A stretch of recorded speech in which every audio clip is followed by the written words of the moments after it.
qual a definição do casamento na perspectiva bíblica e como essa definição influencia as relações conjugais.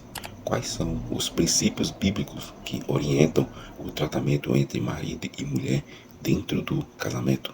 Quais são algumas das questões fundamentais que os casais devem considerar para manter um relacionamento saudável e duradouro, de acordo com os ensinamentos bíblicos? Estamos estudando a lição de número 7, que tem o tema A Realidade Bíblica do Casamento, da lição da classe de jovens do segundo trimestre de 2024. Nesta lição, os jovens são guiados a entender o casamento sob uma perspectiva bíblica. Explora-se a fundação bíblica do casamento, destacando a importância do compromisso, respeito e amor mútuo entre marido e mulher. Também são abordados princípios bíblicos que orientam o tratamento entre os cônjuges, enfatizando a importância da comunicação, perdão e apoio mútuo. O texto principal, portanto, o que Deus ajuntou, não separe o homem. Nesse versículo, portanto, que Deus ajuntou, não separe o homem, está em Marcos capítulo 10, versículo 9, destaca a visão bíblica do casamento como uma união sagrada criada por Deus. Essa passagem enfatiza a importância do compromisso e da permanência do casamento, ressaltando que é uma instituição divina que deve ser honrada e respeitada. Resumo da lição: o casamento é uma bênção planejada por Deus para o homem e para a mulher. Esse resumo da lição enfatiza que o casamento é uma bênção planejada por Deus para o homem e para a mulher. Destaca-se que o casamento não é apenas uma instituição social, mas uma união abençoada por Deus, baseada em amor, compromisso e respeito mútuos. O texto bíblico se encontra em Marcos, capítulo 10, versículo 1 ao 9. Nesse texto, Jesus está ensinando sobre o casamento e é confrontado pelos fariseus com uma questão sobre o divórcio. Eles perguntam se é lícito ao homem repudiar sua esposa. Jesus responde questionando o que Moisés ordenou sobre o assunto. Os fariseus mencionam que Moisés permitiu o divórcio mediante a escrita de uma carta de repúdio. Mas Jesus explica que Moisés permitiu isso por causa da dureza do coração das pessoas, mas que essa não era a intenção original de Deus. Ele então cita Gênesis, enfatizando que desde o início da criação, Deus planejou que o homem e a mulher se unissem como uma só carne. Jesus reafirma a sacralidade do casamento, dizendo que o que Deus une, o homem não deve separar. Introdução. Na introdução, eu separei aqui 2 pontos principais dela. O primeiro ponto é a valorização do casamento na fé cristã. A introdução destaca o casamento como uma das instituições mais valorizadas pela fé cristã, enfatizando que é por meio dele que Deus abençoa a união lícita entre um homem e uma mulher, assim como os filhos que dessa união resultam. Isso ressalta a importância do casamento como uma instituição divina, ordenada e sagrada. O segundo ponto que é ser observado na introdução é os desafios contemporâneos. A introdução aponta para os desafios enfrentados pelo modelo divino do casamento, devido a opções modernas que desconsideram a união pretendida por Deus. Ela destaca que essas opções ameaçam a sacralidade do casamento e banalizam o projeto divino, sugerindo a necessidade de um retorno à visão bíblica do casamento para ressaltar sua integridade e propósito original. Ponto 1 da lição. O que é o casamento? Subtópico 1. Uma definição. Esse subtópico aborda a definição do casamento e destaca sua importância como uma união entre um homem e uma mulher, baseada no amor, respeito e apoio mútuos, estabelecida perante Deus e a sociedade. Ele enfatiza a perspectiva bíblica de que o casamento é uma instituição divina, criada por Deus desde a origem da humanidade. O primeiro ponto que é ser observado aqui nesse subtópico é a união entre homem e mulher. O casamento é definido como uma união entre um homem e uma mulher que decidem formar uma família e se comprometer mutuamente diante de Deus e da sociedade. O segundo ponto que é ser observado é a perspectiva bíblica.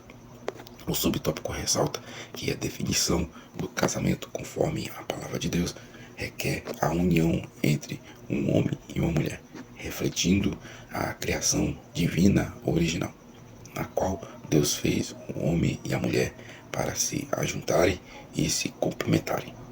Palavras aqui a ser observada aqui é a união, refere-se à ligação íntima e permanente entre um homem e uma mulher no casamento, marcada pelo amor, respeito e apoio mútuos. A segunda palavra que é a ser observada é o compromisso. Indica a decisão mútua e permanente de se apoiar e se dedicar a um ao outro dentro do casamento, conforme estabelecido perante Deus e a sociedade.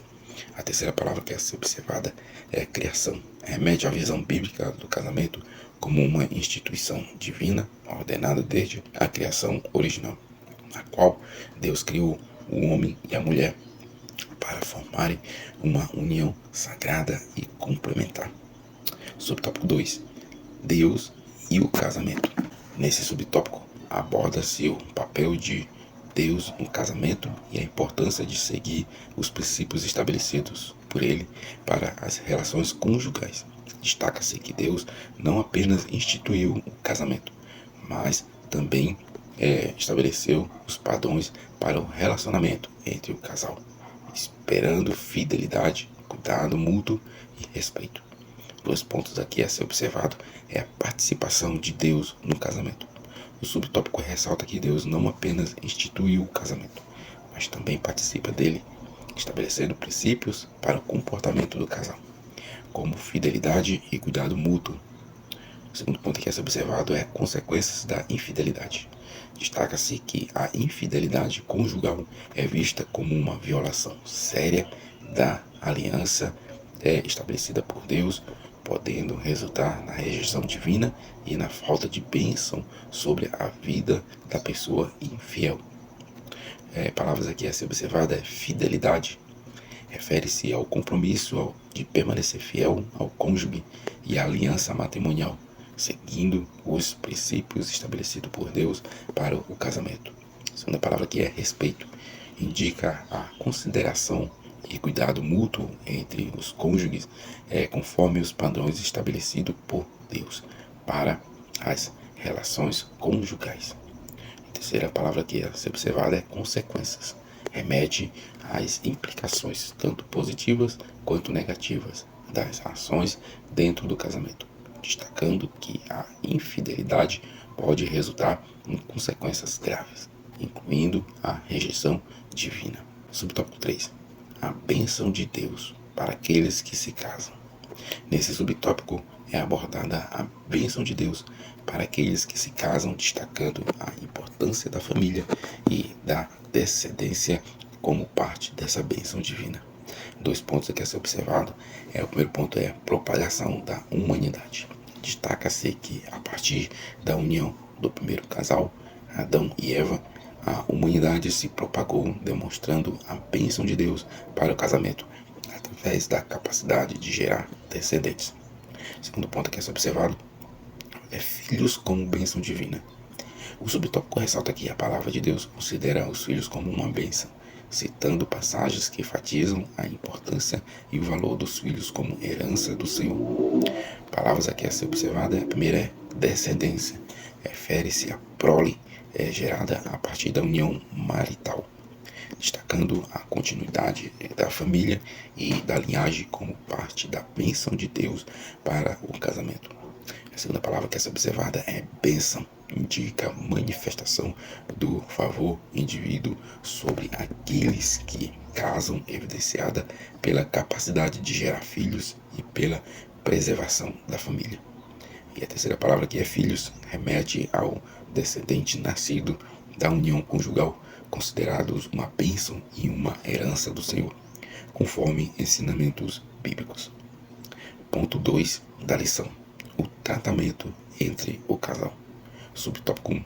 Aliança diante do altar. Esse subtópico discute-se o tratamento entre o casal dentro do contexto do casamento cristão, destacando a importância da aliança matrimonial diante de Deus e a presença de Deus nas celebrações matrimoniais. Pontos aqui a ser observado é o casamento como evento diante de Deus.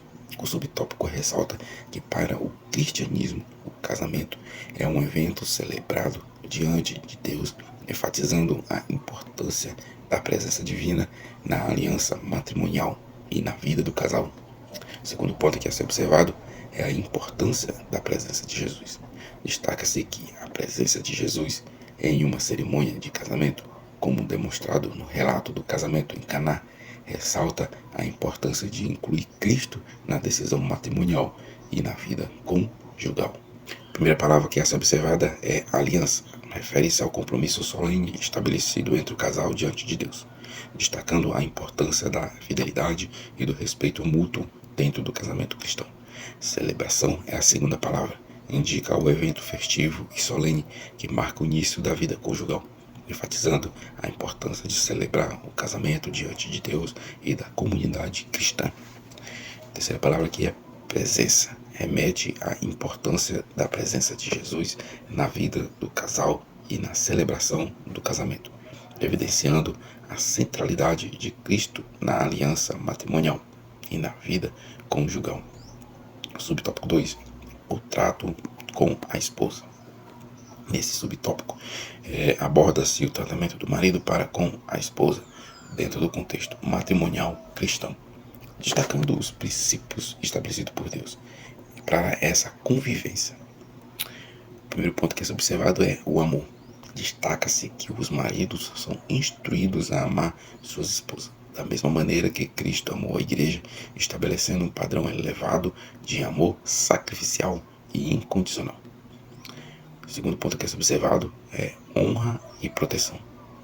O subtópico ressalta a importância de um marido honrar sua esposa e protegê-la em todos os aspectos, seja físico, emocional ou espiritual, demonstrando cuidado e responsabilidade pelo bem-estar dela. Palavras aqui a ser observada é amor. Refere-se ao amor sacrificial e incondicional que os maridos devem ter por suas esposas, seguindo o exemplo de Cristo, que amou a igreja a ponto de dar a própria vida por ela. A segunda palavra que é honra, indica o respeito e a estima que os maridos devem ter por suas esposas, reconhecendo seu valor e dignidade como participantes da vida eterna.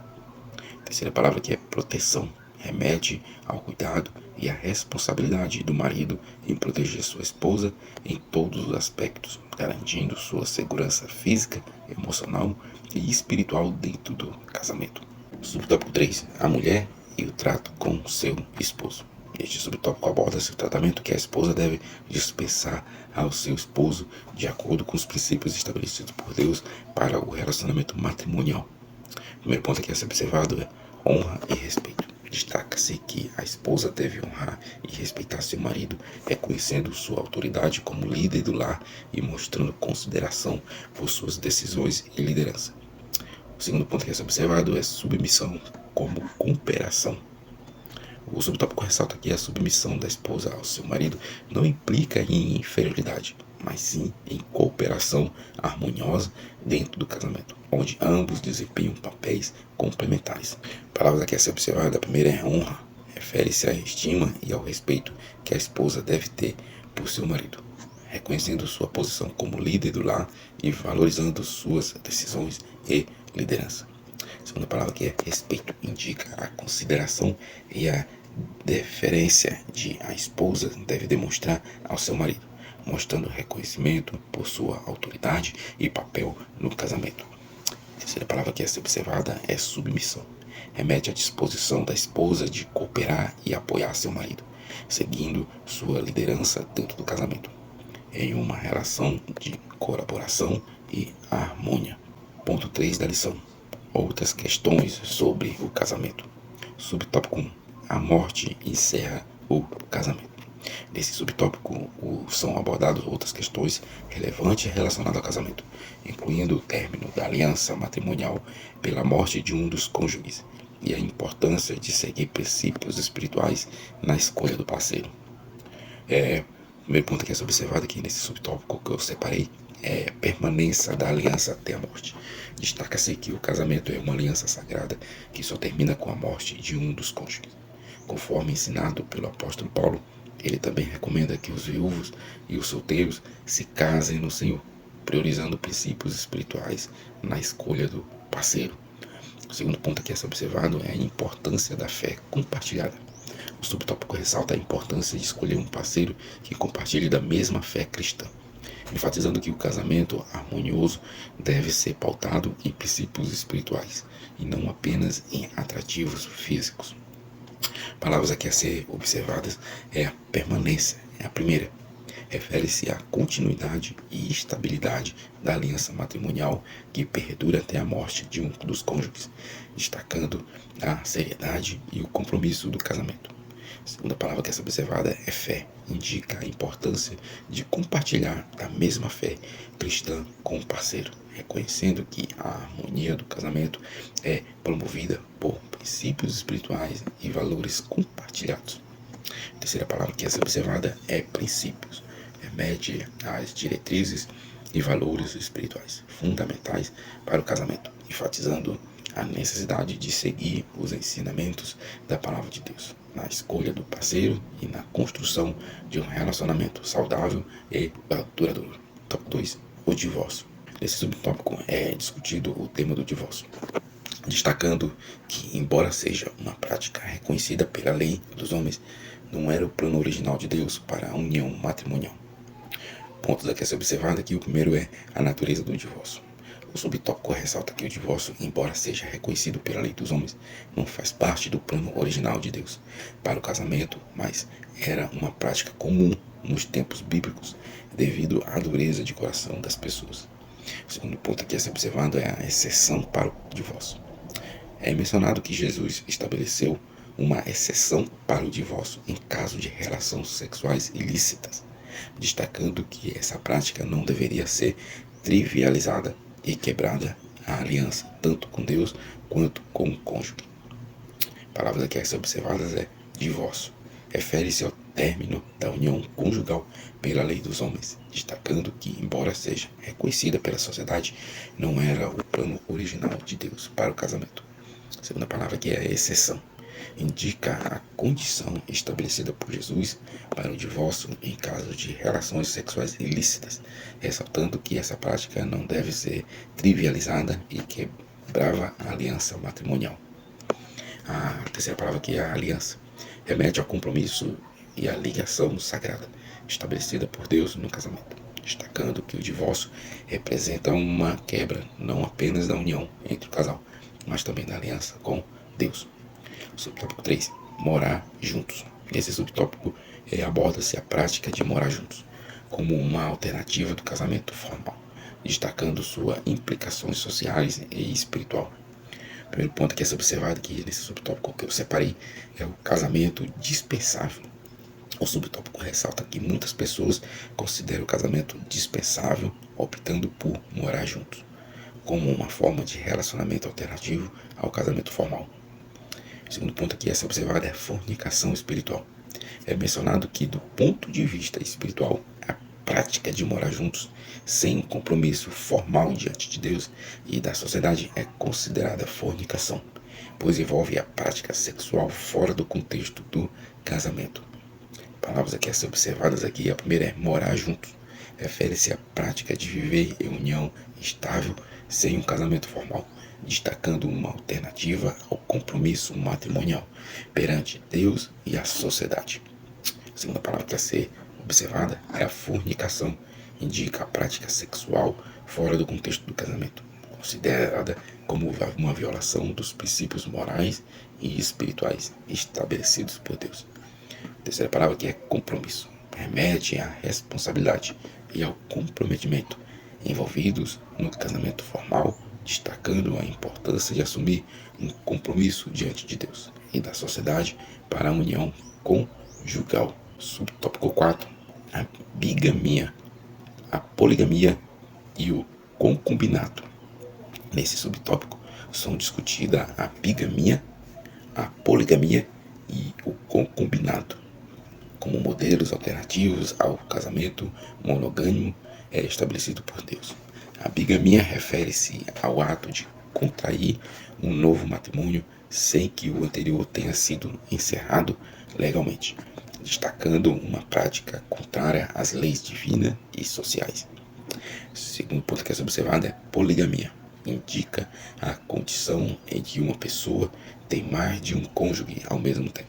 Mesmo que em alguns países isso seja permitido, não reflete a vontade de Deus e geralmente resulta em conflitos familiares. A palavra aqui a ser observada é a bigamia. Refere-se à prática de contrair mais de um matrimônio sem encerrar legalmente o anterior, destacando uma violação das leis divinas e sociais relacionadas ao casamento. A segunda palavra que é a ser destacada é a poligamia. Indica a condição de que uma pessoa tem mais de um cônjuge simultaneamente. Uma prática não alinhada com os princípios divinos de monogamia e fidelidade matrimonial. A terceira palavra que é concubinato. Remete a uma forma de relacionamento em que uma mulher é considerada como uma esposa secundária, muitas vezes em situações de compra, rapto ou prisioneiras de guerra, destacando uma relação ilegítima e contrária aos princípios do casamento estabelecido por Deus. Chegamos à nossa conclusão. O cristianismo ensina, segundo a Bíblia, que o casamento é monogâmico entre um homem e uma mulher, que estejam livres e desejam se casar. Ambos têm diante de Deus e de si obrigações que farão com que essa união seja bem sucedida. E a escolha de com quem irão se casar deve se pautar também por princípios espirituais. Você que ficou até aqui, eu te convido a assistir outros conteúdos do canal. Você vai encontrar estudos bíblicos, você vai encontrar devocionais, você vai encontrar também lições bíblicas como essa. Deixe seu like, comente, compartilhe a lição. Se não é inscrito, se inscreva no canal. Deus vos abençoe grandemente.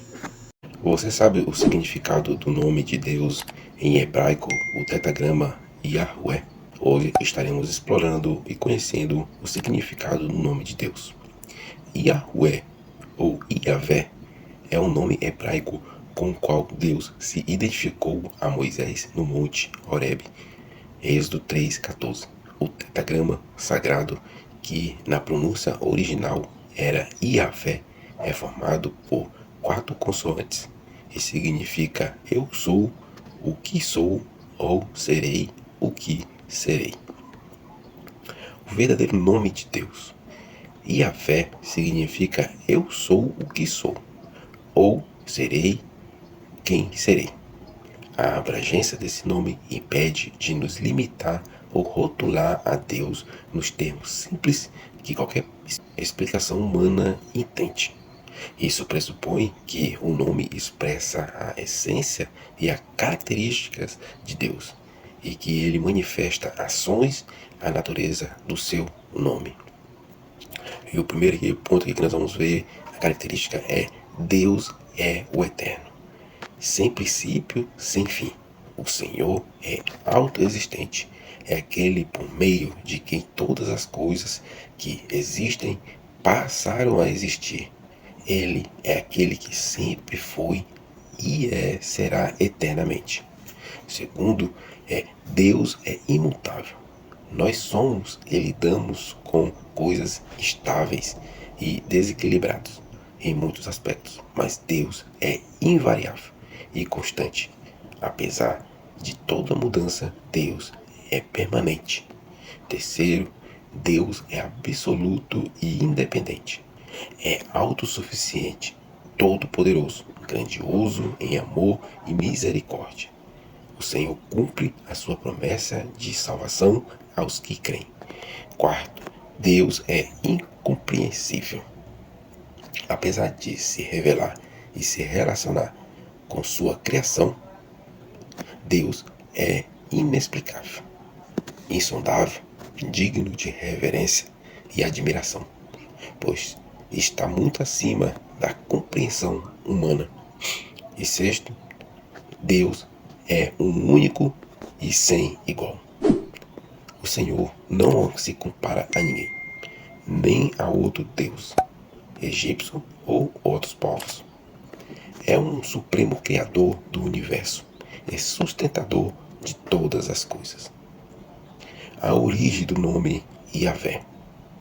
Segundo a Bíblia, Yahvé foi o nome que Deus se revelou quando Moisés perguntou pelo seu nome. Este evento ocorreu no Monte Horebe, quando Moisés, ao pastorear ovelhas, deparou-se com uma sarça ardente que não se consumia. Não compreendendo como aquilo acontecia, se aproximou e teve então seu primeiro encontro com Deus, o Criador. Êxodo 3, 4, versículo 6.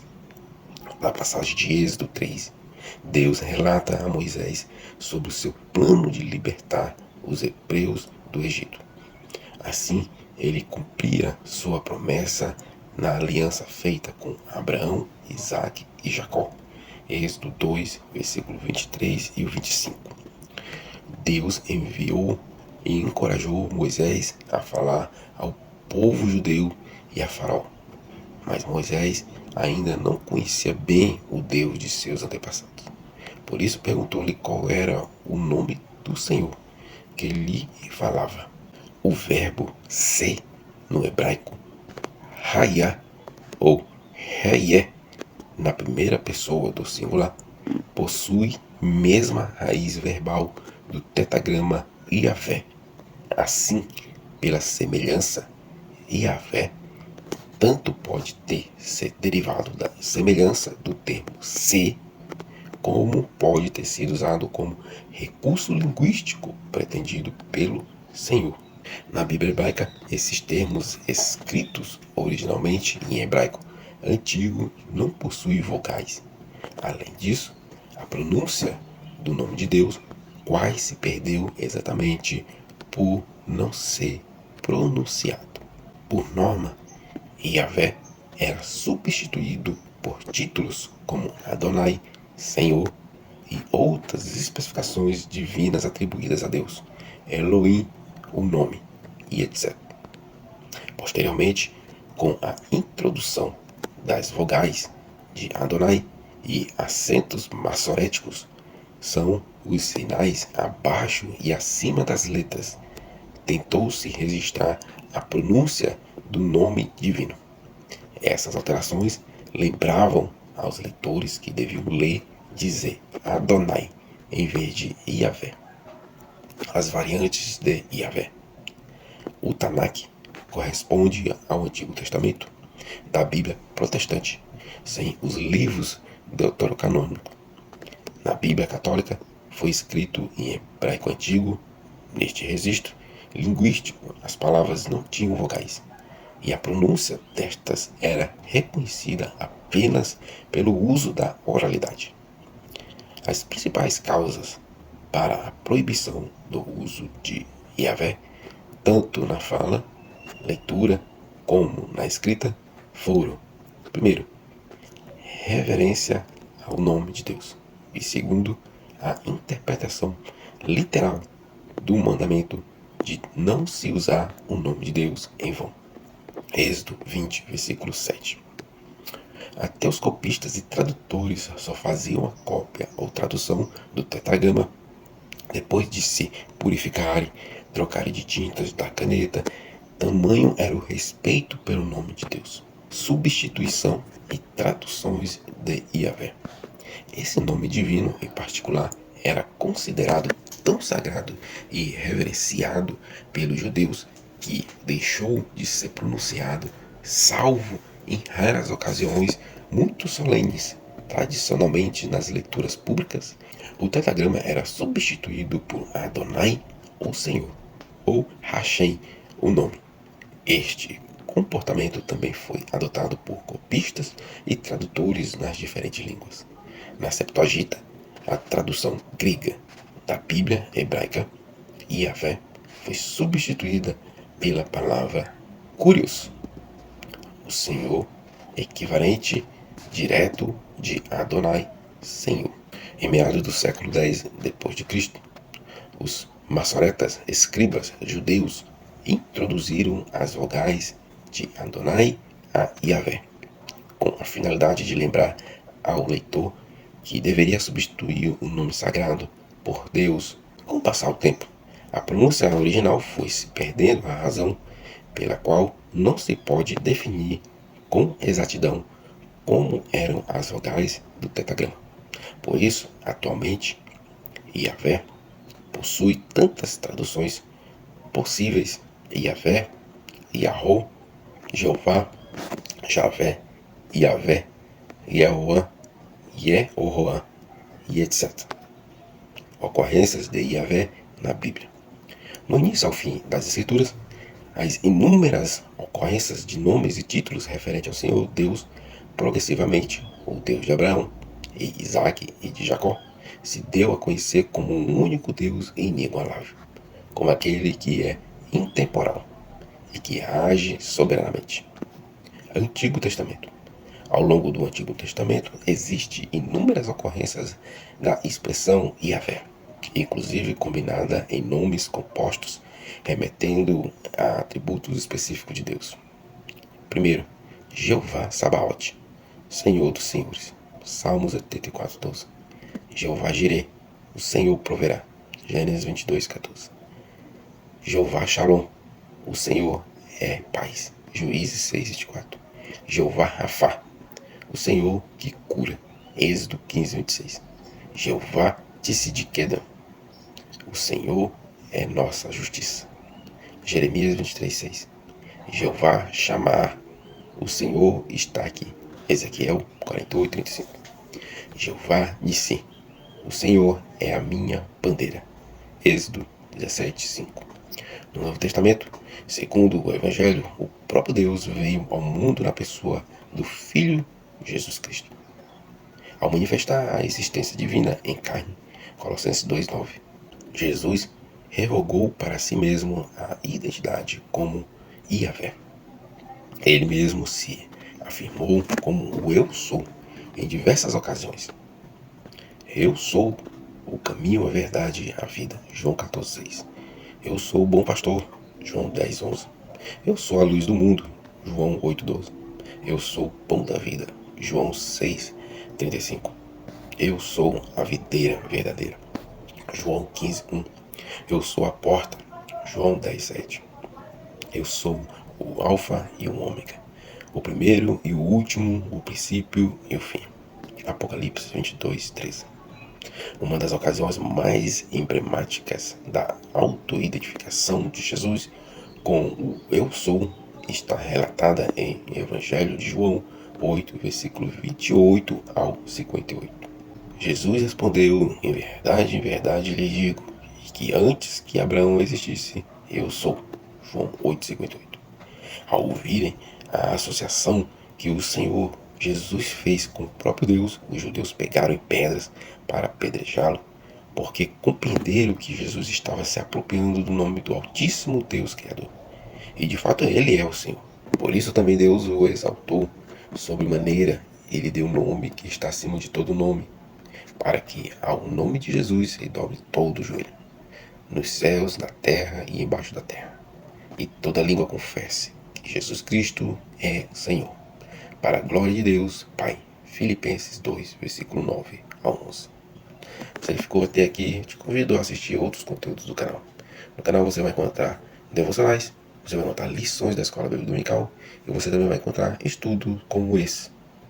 Se você não é inscrito, se inscreva no canal, deixa o like, comente, compartilhe o estudo. Deus os abençoe. Qual o significado da palavra murmurar na Bíblia e como ela é retratada em diferentes contextos?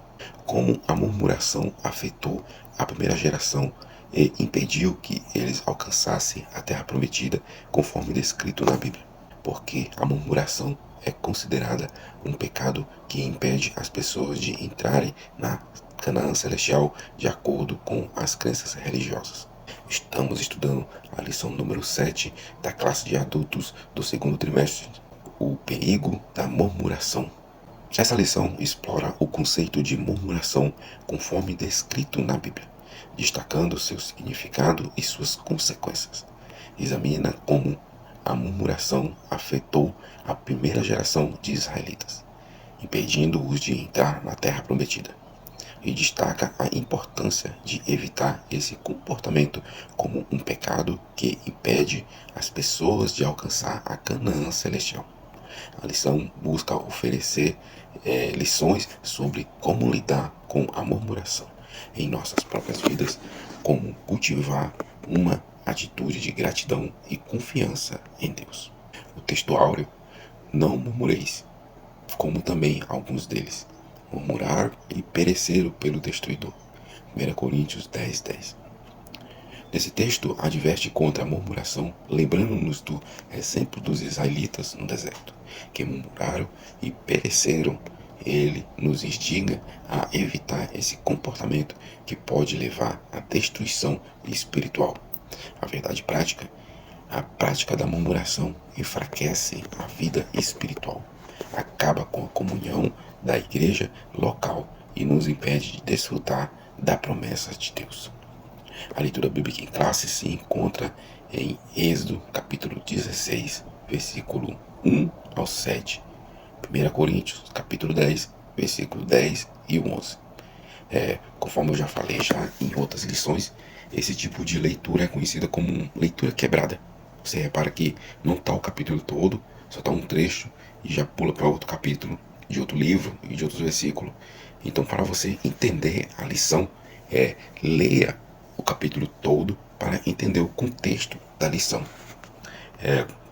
E nessa lição, a leitura bíblica em classe, em Êxodo, nós encontramos os israelitas no deserto, murmurando contra Moisés e Arão por terem sido levados para lá e lamentando sua situação, desejando ter morrido no Egito. Deus promete alimentá-los com pão dos céus para testar se obedecerão à lei. Moisés e Arão os instrui sobre as provisões de Deus e os exorta a não murmurar. Em 1 Coríntios, Paulo lembra os cristãos da murmuração dos israelitas no deserto, como um aviso para não seguirem o mesmo caminho de desobediência e incredulidade. Esses relatos nos lembram da importância de confiar em Deus, em vez de murmurar, mesmo em meio às diversidades. A introdução, 2 pontos aqui eu separei da introdução. O primeiro ponto destaca aqui a origem da natureza do pecado da murmuração.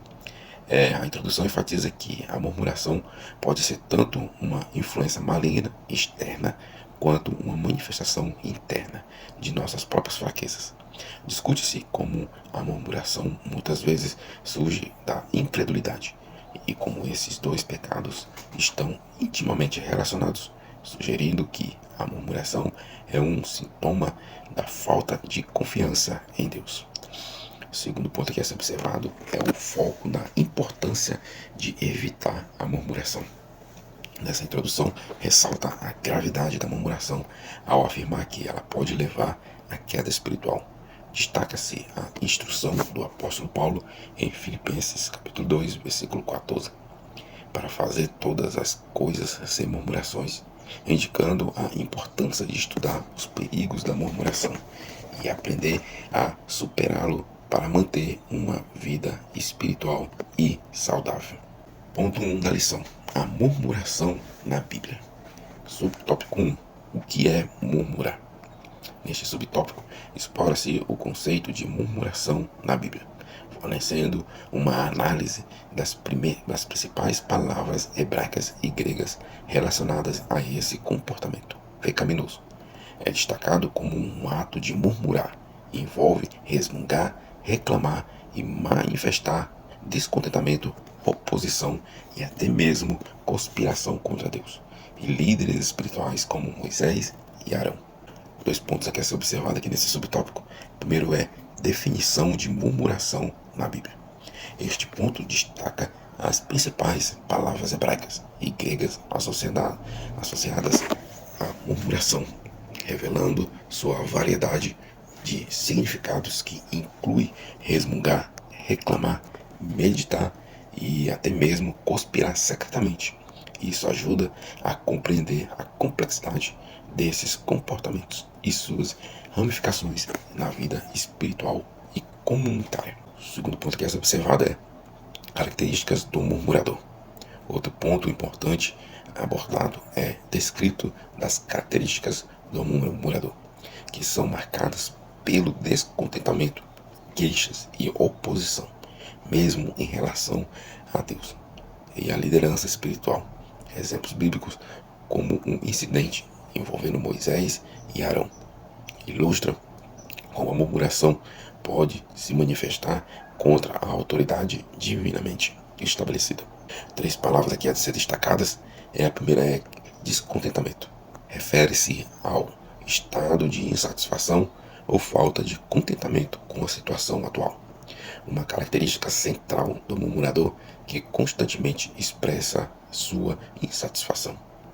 A segunda palavra que é a oposição, indica resistência ou antagonismo contra algo ou alguém, evidenciando a atitude de confronto e discordância do murmurador em relação a Deus, líderes espirituais ou circunstâncias. A terceira palavra que é a conspiração, representa o ato de planejar secretamente ou deliberar em conjunto contra algo ou alguém, sugerindo uma intenção oculta de abordagem ou rebelião por parte do murmurador contra a vontade de Deus ou da liderança espiritual. Subtópico 2. O comportamento dos murmuradores. Nesse subtópico, explora o comportamento dos murmuradores ao longo da história bíblica, destacando sua presença entre o povo de Deus desde os dias de Moisés até a igreja primitiva em Jerusalém. Discute-se como esse comportamento se manifesta através de atitudes inconvenientes, temperamento inquieto e o uso de indiretas sarcásticas que podem ameaçar a unidade da igreja. O primeiro ponto que é observado aqui nesse subtópico é a presença do mal da murmuração na história bíblica. Este ponto ressalta como o pecado da murmuração tem sido uma questão recorrente ao longo da história bíblica, desde os israelitas nos dias de Moisés até os escribas e fariseus nos dias de Jesus Cristo, a igreja primitiva em Jerusalém. Isso demonstra a persistência desse comportamento pecaminoso ao longo do tempo. O segundo ponto aqui a ser observado é o impacto de comportamento dos murmuradores. Outro ponto importante discutido é o impacto negativo que o comportamento dos murmuradores pode ter à vida espiritual, emocional e física das pessoas, além de enfraquecer a vida espiritual. A murmuração também pode afetar negativamente a saúde emocional e física das pessoas, destacando a seriedade desse pecado. Palavras aqui a ser observada é inconveniente. Refere-se ao comportamento ou atitudes inadequadas, impróprias ou perturbadoras, caracterizando o comportamento dos murmuradores, que muitas vezes expressam suas reclamações de maneira inadequada ou inoportuna. A segunda palavra que é observada é inquieto. Indica um estado de agitação, inquietação ou insatisfação, contraste, refletindo o temperamento agitado e insatisfeito dos murmuradores, que estão sempre insatisfeitos e propensos a reclamar. A terceira palavra que é sarcástico. Descreve uma forma de expressão que denota desprezo, ironia ou zombaria, muitas vezes utilizada pelos murmuradores ao fazerem indiretas maldosas ou críticas disfarçadas, contribuindo para a atmosfera negativa gerada pela murmuração. Subtópico 3. O crente murmurador. Nesse subtópico, aborda-se o conceito do crente murmurador, destacando a incongruência entre a prática da murmuração e a fé cristã, argumentando-se que um verdadeiro crente que se declara salvo em Cristo e possui o Espírito Santo não pode naturalizar ou tolerar a murmuração em sua vida. Por isso, vai contra as virtudes do Espírito e abre espaço para influência maligna. O primeiro ponto que é observado aqui nesse subtópico é a incongruência entre a fé cristã e a murmuração. Este ponto ressalta que a prática da murmuração é incompatível com a fé cristã, especialmente para aqueles que se declaram salvos em Cristo e possuem o Espírito Santo. A Argumenta-se que a presença do Espírito Santo na vida de um crente deveria impedir que ele se entregasse a esse pecado, destacando a importância da disciplina espiritual e do cuidado com as virtudes do Espírito. O segundo ponto que é observado é consequências espirituais da murmuração.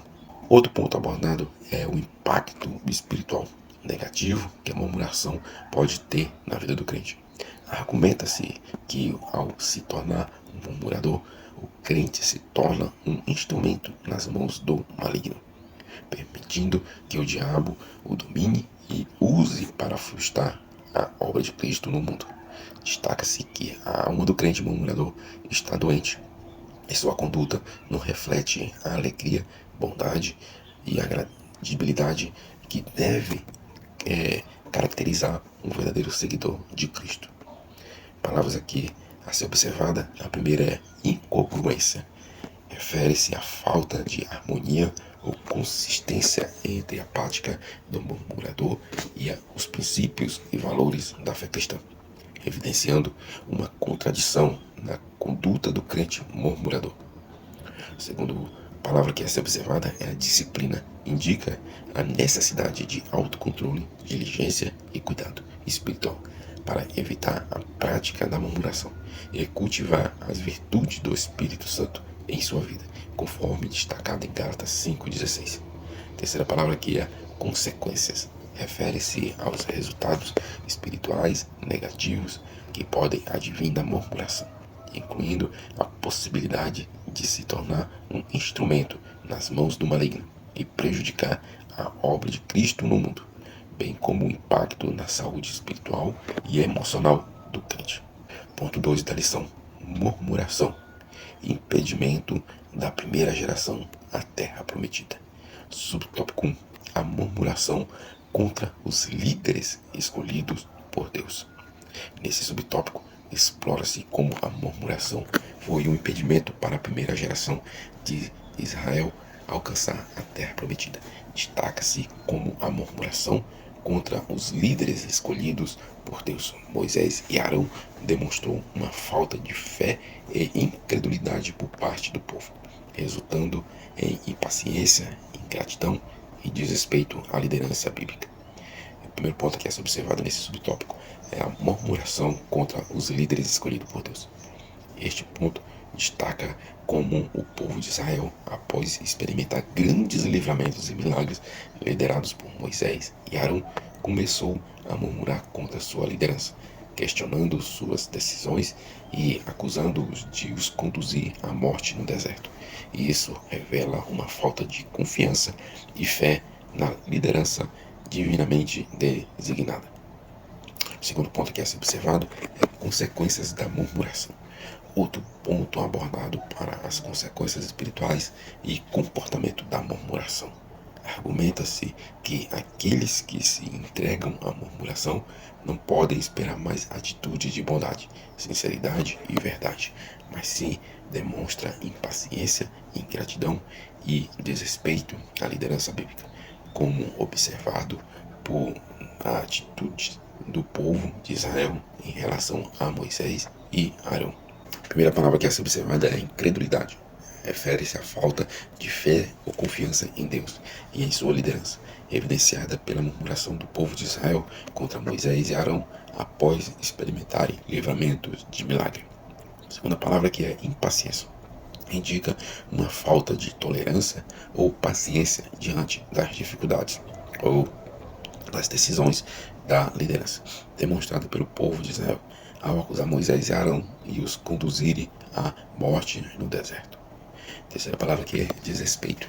Refere-se à falta de consideração ou reverência pela liderança divinamente designada, manifestada pela murmuração do povo de Israel contra Moisés e Arão, desafiando sua autoridade e questionando suas decisões. Subtópico 2: a murmuração contra Deus. Nesse subtópico, explora-se a murmuração contra Deus, destacando como o Senhor respondeu às murmurações do povo de Israel, prometendo-lhes providência divina, apesar de sua ingratidão e murmuração. Argumenta-se que diante das dificuldades. É mais eficaz e apropriado se dirigir a Deus com humildade, gratidão e amor do que com murmuração e queixas. O primeiro ponto aqui a ser observado é a resposta de Deus às murmurações do povo. Este ponto destaca como o Senhor Deus respondeu às murmurações do povo de Israel, prometendo-lhes pão dos céus, demonstrando sua providência divina, apesar de sua ingratidão e murmuração. Isso ilustra a compaixão e a misericórdia de Deus para com seu povo, mesmo diante de suas falhas e reclamações. O segundo ponto que é ser observado é a atitude adequada diante das dificuldades. Outro ponto abordado é a importância de se dirigir a Deus com humildade, gratidão e amor. Diante das dificuldades, em vez de se aproximar dele com ingratidão, queixas e murmuração, argumenta-se que a oração humilde e graciosa é mais eficaz e apropriada do que a murmuração para obter a ajuda e a intervenção divina. A primeira palavra que é ser observada é providência. Refere-se à provisão divina e cuidado amoroso de Deus para com o seu povo, exemplificando pela promessa de pão dos céus como resposta às murmurações do povo de Israel. A segunda palavra que é humildade, indica uma atitude de submissão e reverência diante de Deus, evidenciada pela necessidade de se dirigir a Ele de maneira humilde e graciosa, reconhecendo nossa dependência de sua ajuda e providência. A terceira palavra que é observada é gratidão. Refere-se à expressão de reconhecimento e apreço pelas bênçãos e provisões de Deus, destacando a importância de se aproximar dele com gratidão em vez de murmuração e ingratidão diante das dificuldades. Subtópico 3. Por que é perigoso murmurar? Nesse subtópico, explora-se por que é perigoso murmurar, destacando como a murmuração é vista como um ato de impiedade extrema contra Deus, que revela uma ausência de fé e limita a capacidade de reconhecer suas ações em nossas vidas. Argumenta-se que a murmuração nos cega diante de Deus, impedindo-nos de lembrar de suas grandes obras e nos alerta sobre o perigo deste pecado, conforme destacado pelo apóstolo Paulo. O primeiro ponto aqui a ser observado nesse subtópico é a impiedade extrema contra Deus. Este ponto ressalta como a murmuração é considerada um ato de impiedade extrema contra Deus, revelando uma falta de confiança e fé em sua providência divina e soberana. Ao murmurar, o indivíduo questiona as ações de Deus e expressa descontentamento com sua vontade, o que é visto como uma afronta à sua autoridade, bondade. O segundo ponto que é observado é a limitação da capacidade de reconhecer as ações de Deus. Outro ponto abordado é como a murmuração limita nossa capacidade de reconhecer as ações de Deus em nossas vidas e no contexto em que estamos. Ao nos concentrarmos nas queixas de reclamações, perdemos de vista as bênçãos e as intervenções divinas em nossa jornada, tornando-nos cegos para a sua presença e seu cuidado constante. Palavras aqui a ser observada é impiedade. Refere-se à falta de respeito, reverência e submissão a Deus, evidenciada pela murmuração como um ato de impiedade extrema contra a Ele. A segunda palavra aqui é fé. Indica confiança e crença na providência e na soberania de Deus, destacando como a murmuração revela uma ausência de fé e confiança em suas promessas e cuidado. A terceira palavra aqui é reconhecimento. Refere-se à capacidade de perceber, a presenciar as ações e bênçãos de Deus em nossas vidas, destacando como a murmuração limita nossa capacidade de reconhecer sua presença e intervenção em nossa jornada espiritual. Ponto 3 da lição: murmuração, um pecado que nos impede de entrar na Canaã celestial. Subtópico 1. O fim dos israelitas murmuradores. Nesse subtópico, aborda-se a murmuração como um pecado que impede o acesso à Canaã celestial, fazendo uma analogia com o destino dos israelitas murmuradores que não entraram na terra prometida. Devido a esse pecado, Destaca-se a importância de aprender como exemplo dos israelitas e evita a murmuração em nossa própria jornada espiritual. O primeiro ponto aqui a ser observado é a consequência da murmuração para os israelitas. Este ponto destaca como os israelitas murmuradores da geração que saiu do Egito não conseguiram entrar na terra prometida devido à sua murmuração. Eles foram mortos e sepultados no deserto, não alcançando a promessa de Deus devido ao seu pecado. Isso serve como um exemplo e advertência para os cristãos contemporâneos, mostrando as consequências espirituais graves da murmuração. O segundo ponto aqui a ser observado é a exortação a evitar a murmuração. Outro ponto abordado é a exortação a não adotar um comportamento murmurador dos israelitas em nossa própria jornada espiritual. Destaca-se a importância de aprender como um exemplo dos israelitas e evitar a murmuração, que pode nos impedir de alcançar os propósitos divinos e desfrutar das promessas de Deus. Palavras aqui a ser observada é consequências. Essa é a primeira. Refere-se ao resultado ou efeitos negativos da murmuração, exemplificados pelo destino dos israelitas, murmuradores que não entraram na terra prometida devido a esse pecado. A segunda palavra que é advertência, indica um aviso ou alerta sobre os perigos da murmuração, destacando como um exemplo dos israelitas, serve de advertência para os cristãos contemporâneos sobre as consequências espirituais graves deste pecado. A terceira palavra que é a exortação. Refere-se à chamada ou incentivo para evitar a murmuração e seguir um caminho de obediência e confiança em Deus, destacando a importância de aprender como um exemplo dos israelitas e busca uma vida de fé e gratidão em vez de reclamação e murmuração. Subtópico 2. O destino dos murmuradores. Neste subtópico discute-se o destino dos murmuradores com base nos relatos do livro de Números e na advertência do apóstolo Paulo aos cristãos da Nova Aliança. Destaca-se que a prática da murmuração leva à perdição espiritual e à perda da comunhão com Deus, resultando em morte espiritual e física. O primeiro ponto aqui a ser observado nesse subtópico é a advertência do apóstolo Paulo.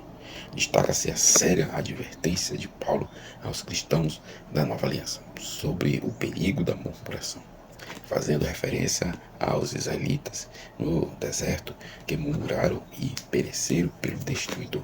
Isso enfatiza a gravidade do pecado da murmuração e suas consequências espirituais sérias para os crentes. O segundo ponto que é observado é consequências da murmuração. Aborda-se as consequências espirituais da murmuração, argumentando que aquele que vive praticando esse pecado já se encontra espiritualmente morto, perdendo a comunhão com o Senhor e o prazer nas coisas espirituais. Destacando-se que o destino dos murmuradores é a morte, tanto física quanto espiritual, conforme evidenciado no Antigo Testamento. A primeira palavra que é observada é a advertência. Refere-se à séria advertência do apóstolo Paulo aos cristãos sobre os perigos da murmuração, destacando a necessidade de evitá-la para evitar consequências espirituais graves. A segunda palavra aqui é perdição.